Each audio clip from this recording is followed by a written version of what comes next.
All right, this is going to be a quick video on how to find the y-intercept from a table when it's not given to you. So first I'll show you one that is given. So say we have x, we have y, we have 1, say negative 1, 1, we have 0, 3, and then we have, let's say, 1 and 5. Okay. In this one, it's very easy to see that our y-intercept is here because it's the x value where y equals 0. So that is very easy to see. Sometimes it's not so easy to see. So when they give us a table such as x, y, and we have, let's go 1, 3, and we have 2, let's go 6. Okay. I need to find the x value or the y value when x equals 0. So the easiest way to do that with a table is to work backwards. So if this is going up by +1 and this is going up by +3, then I can work backwards by going -1 to get to 0, because remember, we're trying to get to where the x value is 0. And if that's -1 to get there, I have to do the same thing on this side, so that's -3.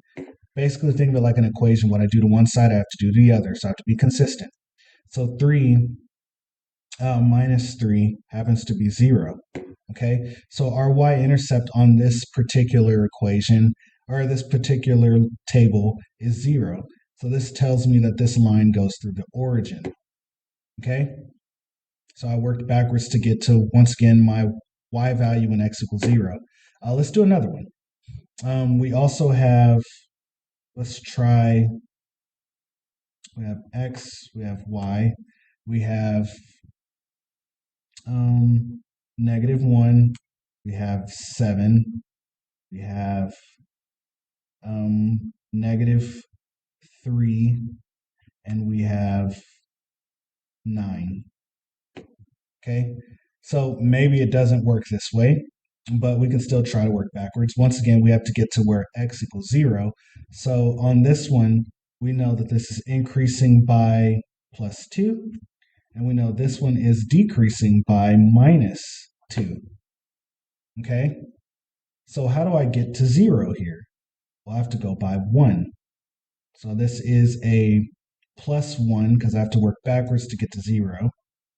And then here, well, I need to go half of this because I went minus or +1 here. I need to go -1 here to go backwards. And I'll show you what that means. It's logically. So 1 is half of 2. So I have to go half as well over here as well. So this ends up becoming 6. Okay, so my y-intercept is 6. This is my b.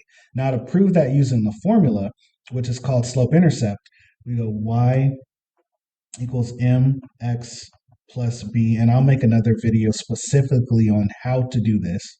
But we'll take our ordered pair.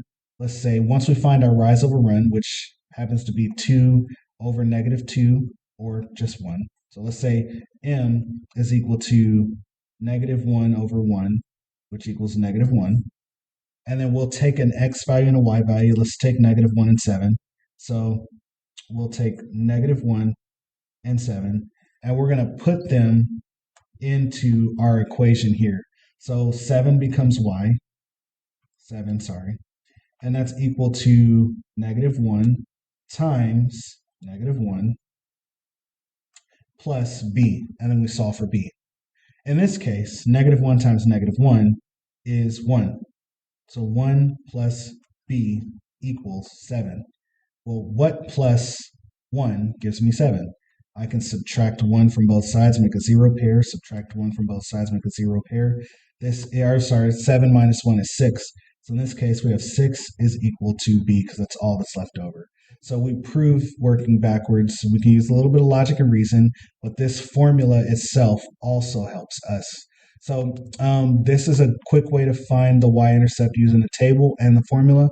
I'll go specifically into working in the formula on another video. It'll be specifically just for that. So once again, like, comment, subscribe, share for whatever you need, and hopefully this helps you out.